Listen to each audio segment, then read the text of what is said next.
I've been listening from the storage room for 10 minutes, and my blood is boiling. My daughter just told 15 employees that I'm losing my mind, that I put salt in the sugar dispensers, that I forgot her name. Every word, a lie. But here's what she doesn't know. I'm not alone in here. Curtis Brennan, my lawyer for 15 years, is standing right next to me in this cramped space that smells like flour and 50-pound sugar sacks. His phone's been recording every word since she said emergency staff meeting. 40 years. That's how long I've owned this bakery in downtown Portland. 40 years of 4 a.m. starts, burned fingers, and my grandmother's cinnamon roll recipe that people drove across town for. And my only daughter is about to erase it all in 15 minutes. Or so she thinks. Because in about 60 seconds, I'm going to walk through that kitchen door and serve her a slice of reality she'll choke on. Before I tell you how this ends, drop your city in the comments. I want to know where you're watching from. Trust me, you need to hear every second of this. Let me take you back to where it really started. I was 25 when I opened Deanna's Bakehouse with $8,000 I'd saved working double shifts as a waitress at Denny's. Portland's Old Town wasn't trendy back in 1984. It was rough. But the rent was cheap, $400 a month for a storefront with a tiny apartment upstairs. That apartment became home for me and Brielle after her father walked out when she was 2. She grew up in that bakery, did her homework at table 6, the one by the window. At 7 years old, she'd stand on a milk crate and frost cupcakes, her tongue poking out in concentration. I still have a photo of her covered head to toe in buttercream, grinning like she'd won the lottery. I sacrificed everything for that girl. When other mothers bought new winter coats, I wore the same threadbare one for 6 years so Brielle could take ballet at Miss Katrina's Dance Academy. $150 a month I didn't have. I drove a 1987 Honda Civic until 2005 because every spare dollar went into her college fund. $67,000. That's what Portland State cost. I paid every penny. Not loans, cash. From the bakery, from catering jobs, from missing sleep and skipping meals. She graduated in 2012 with a business degree and a sense of entitlement that should have come with a warning label. For 6 years, she worked in Seattle as a marketing manager, came home for holidays, always had some critique about how I was running the business into the ground with my outdated methods. The same methods that paid for her education, her wedding, her life. In 2020, she moved back to Portland. Her marriage to Kevin, an insurance salesman with a weak handshake and weaker spine, was a year old. She needed a job. I needed help. I made her manager. $65,000 a year plus benefits. That's when everything shifted. At first, it was subtle. The way she'd roll her eyes when I suggested staying with our longtime vendors. How she'd talk over me in staff meetings. The constant refrain of, "Mom, we need to modernize." Our annual trips to Cannon Beach stopped in 2022. She was too busy, but not too busy to post Instagram photos from fancy Portland restaurants I'd never heard of. Captions dripping with vague spirituality about releasing toxic energy and choosing yourself. I was toxic energy. Me, the woman who chose her over myself for 40 years. In February 2024, our flour vendor, a man I'd worked with for 17 years, casually mentioned that Brielle had asked about buyout procedures. "Just exploring options," she told me when I asked.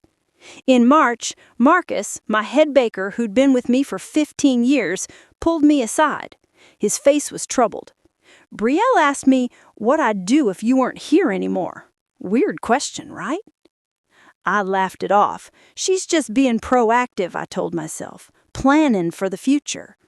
In April, my accountant, Harold, called about concerning irregularities in our inventory reports. Numbers didn't match. Money wasn't where it should be. I'm handling a systems upgrade, Brielle explained smoothly. Things are temporarily disorganized. In May, I found a real estate listing on her desk, a commercial property in the Pearl District, 3 times our current rent. Research, she said, for when we expand. Every red flag, every warning sign, every alarm bell screaming in my gut, I ignored them all. Because she was my daughter. Because I believed the best in her. Because 40 years of sacrifice had to mean something. On June 4th, 2024, I turned 65. That morning, over coffee in the bakery kitchen, I told Brielle I wanted to semi-retire. Take that Columbia River cruise I'd been talking about for a decade. Visit my cousin and Bend. Maybe write a recipe book. She hugged me. Actually hugged me. We'll figure it out together, Mom. 3 days later, she called. Friday morning. Emergency staffing meeting. Don't come in, she said, her voice tight. I need to handle some staffing issues without you there. Trust me. I hung up the phone and stared out my apartment window at the bakery below. The lights were on.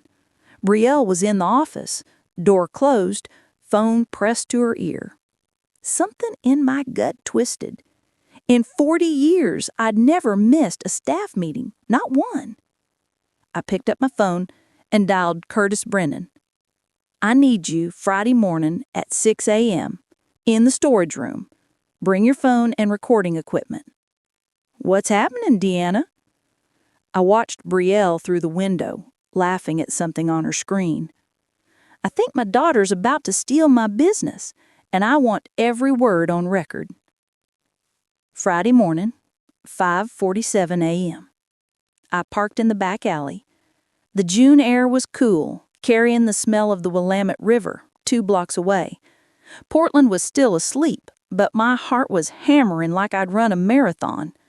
Curtis was already waiting by the delivery entrance, 2 coffees in hand. His silver hair was perfectly combed, despite the early hour, his suit pressed.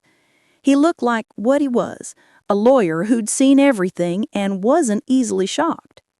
You sure about this? He asked, handing me a cup. I took it, my hand steadier than I felt. If I'm wrong, we laugh about it later. If I'm right. If you're right, we have her on tape. He patted his jacket pocket where his phone sat, ready to record. We slipped inside through the delivery door I'd unlocked the night before. The storage room was cramped, 50-pound flour bags stacked against one wall, industrial shelving packed with supplies on the other. But it had one critical feature, an old heating vent that carried sound from the main kitchen perfectly. I'd discovered this by accident in 1985 when I'd hidden back here during a grease fire, listening to the fire marshal chew out my assistant, every word crystal clear. We pressed ourselves against the far wall and waited. At 6:15, I heard the first arrivals. Marcus's deep voice, always the earliest. Then Katie, my counter girl for 8 years. The college kid who worked weekends. Our delivery driver. The kitchen assistants. By 6:28, everyone was there. 15 employees, my entire staff. Then I heard heels clicking across the floor. Brielle's voice, pitched, bright, and confident. Thanks for coming in early, everyone. I know this is unusual.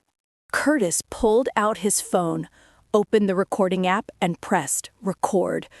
What came next burned through me like acid. This is difficult, Brielle began, but necessary. My mother's memory is failing. My hand flew to my mouth. Curtis grabbed my arm, squeezed hard. Stay quiet. She put salt in the sugar dispensers twice last week. Customers complained. I had to refund $340. Lie. Complete fabrication. I hadn't touched those dispensers in months. Yesterday, she called me Barbara. That's her sister, who died in 1998. She didn't even realize her mistake. Yesterday, I was at the dentist. Dr. Patel spent 45 minutes on a crown. I have the receipt in my purse. Last Tuesday, she left the ovens on overnight. If Marcus hadn't come back for his wallet, we could have had a fire that killed people. I looked at Curtis. His jaw was clenched, his free hand taking notes in a small pad he'd pulled from his pocket. Marcus's voice cut through. Wait, I don't remember that. Because I didn't want to worry anyone. Brielle's voice had an edge now, irritation bleeding through her concerned daughter act. I've been covering for her, protecting her, but it's gotten too dangerous. Katie spoke up tentative. She seems completely normal to me. That's because you're not paying attention. The edge sharpened to a blade. I've documented everything. I even have a neurologist's assessment from Dr. Patricia Holloway at Oregon Health, confirming early onset dementia. The storage room tilted. I've never seen a neurologist. Ever. Curtis scribbled furiously. Forgery, fraud, felony. So here's what's happening, Brielle continued, her voice settling into something cold and businesslike. I'm taking over as owner, effective immediately, for Mom's safety. I've already spoken with a lawyer. Shouldn't Deanna be part of this conversation? Marcus again. God bless Marcus. She's not capable of making these decisions anymore. She'll stay in the apartment upstairs where I can monitor her, but operational control transfers to me. Silence in the kitchen. In the storage room, my hands were shaking so badly I had to press them against the flour bags to keep from making noise. Then Brielle dropped the bomb that made Curtis stop writing and just stare at the vent. Once the new lease is signed under my name Monday morning, we can finally renovate, turn this place into something actually profitable. She paused, and I could hear the smile in her voice. We'll keep the name for brand recognition, but everything else? Gone. Those dusty old recipes, the traditional aesthetic, it's tired. I'm thinking acai bowls, cold brew bar, Instagram-worthy everything. We'll bring this bakery into 2024. My grandmother's cinnamon roll recipe. The one that built this business, the one that put Brielle through college. Gone. Marcus stood up. I heard his chair scrape. This doesn't feel right, Brielle. Sit down, Marcus. Her voice dropped to something I'd never heard before. Pure venom. Unless you want to be part of the renovation cuts I'm planning, your position is under review as it is. The meeting continued. Brielle outlined her plans. Cheaper suppliers, younger staff, higher prices, lower quality. She mentioned she'd already invested $18,000 in improvements. What improvements? There were no improvements. Curtis was texting rapidly with his other hand. His paralegal, bank records. Evidence gathering had already begun. At 7:14, the meeting broke up. Footsteps faded. The bakery went quiet. Curtis and I stood in that storage room for a full minute, surrounded by the tools of my trade, breathing in the smell of my life's work. We walk out now, he finally said. Confront her immediately, or Monday. My voice didn't sound like mine. It sounded like steel wrapped in silk. She told them the lease signing is Monday morning. Let her think she won.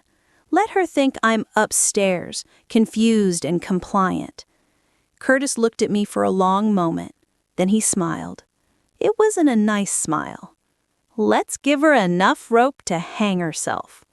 No, I said, thinking of 40 years of sacrifice, 40 years of choosing her over myself, 40 years of being soft when I should have been steel. Let's give her enough rope to build her gallows, climb the steps, and put the noose on herself. Then we kick the stool. Comment exposed if you think Deanna should walk into that Monday meeting. And if you're loving this story, a super thanks helps me bring you more stories like this. Now, let me tell you what I did next. Saturday morning, 9 a.m., I walked into First National Bank like I own the place. Because technically, after 40 years of business, I kinda did. Denise Kowalski looked up from her desk, her face breaking into the warm smile I'd known for 15 years. "Deanna, what brings you in on a Saturday?" I slid into the chair across from her, and something in my face made her smile falter. "I need 3 years of business account statements. Every transaction, every check, everything." Her fingers were already moving across her keyboard. "Give me 20 minutes. While I waited, Curtis arrived with an accordion folder thick enough to choke on. His paralegal had worked through the night. "You're not going to like this," he said, spreading documents across Denise's desk. I wasn't right. I didn't like it. I hated it. $43,000 in unauthorized withdrawals over 18 months. Checks signed with my signature, except they weren't my signature. Close enough to fool a casual glance, but the forensic analysis Curtis had already ordered would prove they were forgeries. The dates were damning. March 12, I was at physical therapy for my shoulder. April 3, I was at Harold's office doing taxes. May 17, I was at Brielle's house babysitting my granddaughter. Each check memo line read something official. Equipment upgrade, renovation supplies, marketing materials. There was no new equipment, no renovation, no materials. "There's more," Denise said quietly, returning with a thick printout. Her face had gone pale. "Deanna, I need to ask, did you open an American Express Business Platinum card in February?" My stomach dropped. "No!" She turned her computer screen toward me. $34,600. Charged. In 4 months. Restoration hardware. $8,400. Louis Vuitton. $3,200. Four Seasons Maui. $6,800. Tiffany & Co. $2,100. The list went on and on, each line item a knife between my ribs. "The billing address is my daughter's house." I didn't need her to finish. "It's identity theft." "It's felony fraud," Curtis corrected, already photographing everything with his phone. "We file a police report today." But I wasn't done digging. Back at my apartment, Curtis's paralegal, a sharp woman named Vanessa, who looked like she could cut glass with her cheekbones, spread more documents across my dining table. "This is interesting," she said, tapping a stack of emails Harold had forwarded. "Your daughter's been soliciting kickbacks from new suppliers, 15% commission on all orders. She pockets the difference, marks up the prices to customers." I did the math in my head. $28,000 a year, stolen from me, stolen from my customers, all going straight into Brielle's pocket.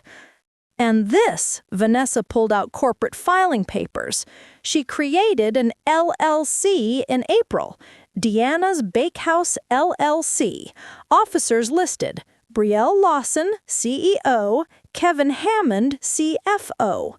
My business, my name, stolen and repackaged while I slept upstairs clueless? She was going to argue you'd verbally agreed to restructure, then claim you were incompetent, push you out, take complete ownership. The final piece came Sunday morning when Curtis called Oregon Health and Science University. "There is no Dr. Patricia Holloway on staff," he told me, his voice tight with controlled anger. "There never has been. The letterhead is fake, the signature is fake, your diagnosis is completely fabricated." I should have cried. Part of me wanted to, but that part of me, the soft part, the part that had spent 40 years being mom first and Deanna second, was already dead. What rose in its place was something cold and sharp and absolutely done with being nice. Sunday evening, Marcus came to my apartment. He looked tired, troubled. He said, "I need to tell you something." Accepting the coffee I offered, "Brielle's been talking about you for months, to all of us. Little comments here and there, mom's getting forgetful. Be patient with her confusion. She doesn't remember things the way they happened." "But you didn't believe her?" "No, because you're the sharpest person I know." He shook his head. "She was planting seeds, Deanna, building a narrative, so when she made her move, we'd all think, yeah, we saw this coming." "Will you testify to that Monday?" "Absolutely." He set down his coffee, his jaw set. "That girl doesn't know who she's messing with." Sunday night, 11 p.m., I stood in my apartment looking at a photograph on the mantel. Brielle, at 7, covered in frosting, grinning up at the camera. So innocent, so full of joy. When had that child turned into the woman who'd forge medical documents and steal from her own mother? Or had she always been this person and I'd just been too busy sacrificing to notice? I carefully took the photo down and placed it face down in a drawer. Some doors, once closed, need to stay that way. Curtis texted, "Everything ready for tomorrow?" I texted back, "Let's serve her just desserts." "Bad bakery pun," he replied. "I've been saving it for 40 years, I wrote. "Might as well use it now." I laid out my clothes for Monday. The same flour-dusted apron I'd worn since 1984, my name embroidered in the pocket in my mother's fading blue thread. My armor, my history, my proof that I'd built something real, something lasting, something my daughter had tried to erase. At 5:30 a.m. Monday, Curtis texted, "Showtime." I texted back a single word, "Rise." Because that's what dough does. You punch it down and it rises, stronger, fuller, ready to become something magnificent. And on Monday, June 10th, 2024, I was about to rise in a way that would leave my daughter absolutely flattened. Brielle arrived at 6:45 a.m., smug satisfaction radiating off her like heat. Through the storage room vent, I heard her setting up in the kitchen, the click of her laptop, PowerPoint slides loading, a presentation titled Deanna's Bakehouse 2.0 in modern sans serif font that probably cost money. Kevin arrived at 6:50. "Excited?" he asked. "After today, this place is finally ours." Her voice dripped with victory. Staff filtered in at 7. Brielle had bagels and coffee set out. A nice touch, using money she'd stolen from me to buy loyalty she didn't deserve. "Before we start," Brielle began, "I want to thank you all for your flexibility during this transition. Change is hard, but it's necessary for growth." The door to the back hallway opened. Footsteps on the stairs. I emerged into the kitchen wearing my 1984 apron, Curtis Brennan in his courtroom suit behind me, Marcus and Denise Kowalski flanking us like an army. The room went silent. Every face turned, every eye widened. Brielle's face drained of color so fast I thought she might faint. "Mom, you shouldn't—" "Sit down, Kevin." My voice cut through the kitchen like I was filleting salmon.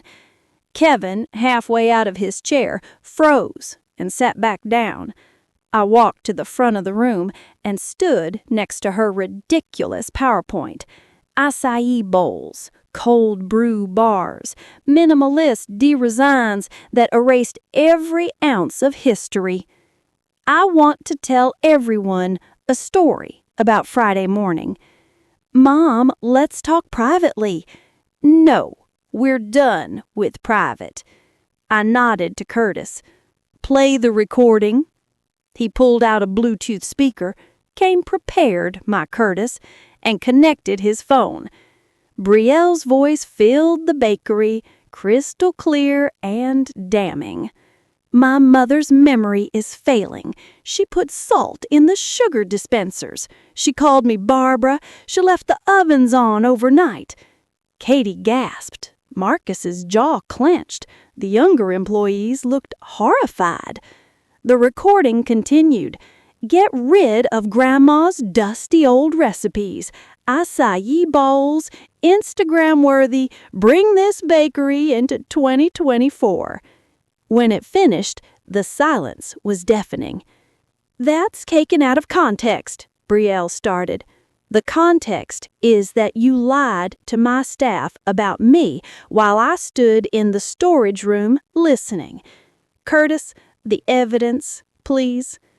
He opened his briefcase like a magician, revealing the secret to his best trick. Folder 1, bank statements projected on the wall via the mini projector Curtis had brought. Every forged check highlighted. Signature analysis from a forensic specialist showing they didn't match. Dates cross-referenced with my calendar, proving I couldn't assign them. "March 12, I said, pointing to one check. "You signed a check for $3,200 while I was at physical therapy. I have the receipt." Folder 2, the American Express statement. Each line item read aloud like crimes it sentences. "I don't own Louis Vuitton," I said calmly, "but you do. I didn't vacation in Maui, but you did. All on a credit card opened in my name with my social security number billing to your address. That's called identity theft." Folder 3, the fabricated neurologist report. Curtis held it up. "I called Oregon Health on Friday. There is no Dr. Patricia Holloway. Deanna Lawson has never been a patient there. This document is completely fake." He pulled out an official letter from the hospital confirming everything. "Forging medical documents is a felony in Oregon, a serious one." Brielle tried denial. "This is insane." I pulled out my own phone, played the recording from June 4, my voice and hers, the "we'll figure it out together" conversation. No mention of takeover, no permission granted. She tried gaslighting. "You are confused, Mom." This was a workplace staff meeting in my own business. Multiple witnesses present, no expectation of privacy. Everything we documented was completely lawful. She tried guilt-tripping. "I'm your daughter. How can you do this to me?" I walked to the counter, pulled out my old adding machine from 1984 and punched in numbers. Ballet lessons, 6 years, $150 a month, $10,800. College tuition, $67,000. Wedding contribution, $12,000. Babysitting 3 times weekly for 18 months at $15 per hour, $9,720. Your salary as manager, 4 years at $65,000, is $260,000. The tape spooled out, showing $359,520. "That's what I've given you." Curtis continued. "Forged checks, $43,000. Credit card fraud, $34,600. Kickback scheme, $28,000 annual. Attempted business theft, $850,000. He wrote on a whiteboard. $955,600. That's your total exposure. Proven theft plus attempted fraud and civil damages we will pursue." I turned to my staff. "Anyone who wants to leave? No hard feelings." Nobody moved. Marcus smiled. "We're with you, Deanna." For the first time in 3 days, I breathed. The community rallied like I'd lit a beacon. Within hours, the story spread through Portland's tight-knit food scene. Not from me, I never spoke to press, but from customers who'd watched the Monday morning exodus, from vendors who'd wondered why Brielle was asking strange questions, from the universe finally balancing its scales. The lines wrapped around the block, people buying cinnamon rolls they didn't need, coffee they'd already had, all to show support. Sales jumped 340% the first week. Brielle tried social media. Big mistake. She posted a tearful selfie. Sometimes family betrays you when you're trying to help. Katie commented, maybe don't forge medical documents and steal $80K. 30,000 shares in 48 hours. Every friend who'd commented supportive emojis on Brielle's designer handbag photos suddenly understood where that money came from. Her social circle evaporated faster than morning fog on the Willamette. Kevin's insurance company saw the news. Ethics investigation, suspended pending review.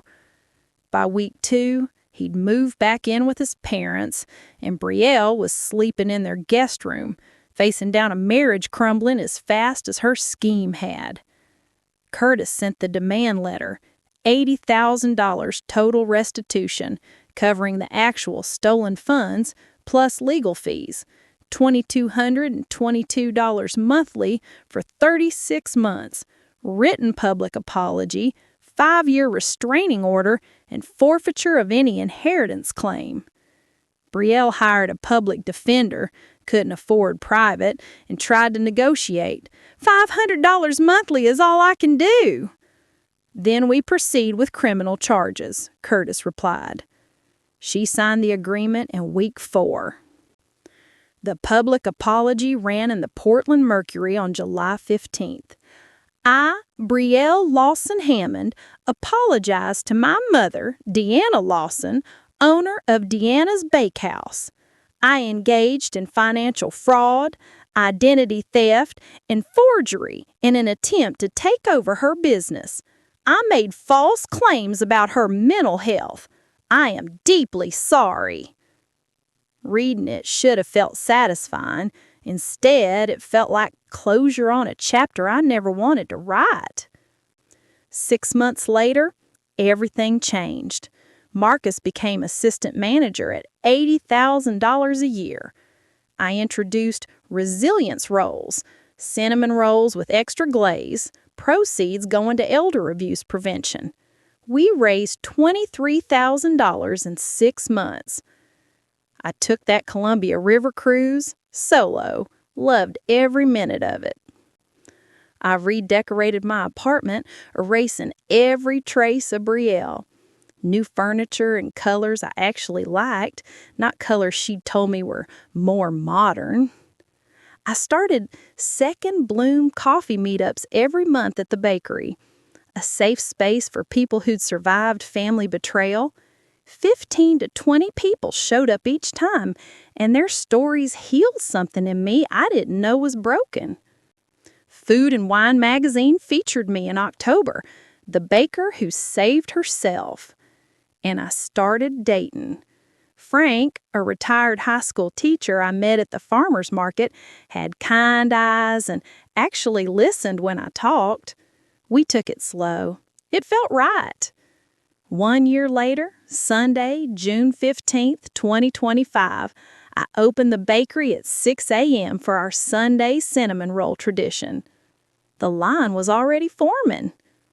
An elderly woman I'd served for years smiled sympathetically. "Deanna, I heard what happened. I'm so sorry." "Don't be," I said, handing her a still warm roll. "It was the best thing that ever happened to me." "How so?" "Because I learned that loving yourself isn't selfish, it's survival." People ask if I miss Brielle. The truth, I miss who I thought she was, but I don't miss who she actually turned out to be. Death you can't control. Choices reveal character. I spent 40 years putting everyone first. My cup was empty for decades, and I called it love. The day I chose myself, everything changed. The bakery revenue hit $620,000 in 2025. 12 staff members, all thriving. Instagram grew to 89,000 followers. Brielle, she works overnight freight at Target in Gresham. Kevin divorced her in March. She lives in a studio apartment and has 28 months of payments left on the restitution. I don't follow her life. I don't need to. Every morning at 5 a.m., I make cinnamon rolls using my grandmother's recipe, the one Brielle wanted to erase, the one that built everything, the one that saved me. If Deanna's story moved you, subscribe and drop your city in the comments. Have you ever had to choose yourself over family? Your story might help someone else. For the first time in 40 years, I sleep through the night. No anxiety, no worrying about someone else's needs before my own, just peace. This is my victory, not in destroying my daughter, but in discovering myself. Some doors need to stay closed, not as punishment, but as protection. That distinction makes all the difference. Self-love isn't the frosting, it's the flower, it's the foundation. Without it, everything crumbles. I didn't win because Brielle lost. I won because I finally chose myself. And it tastes better than anything I've ever baked. See you in our next story.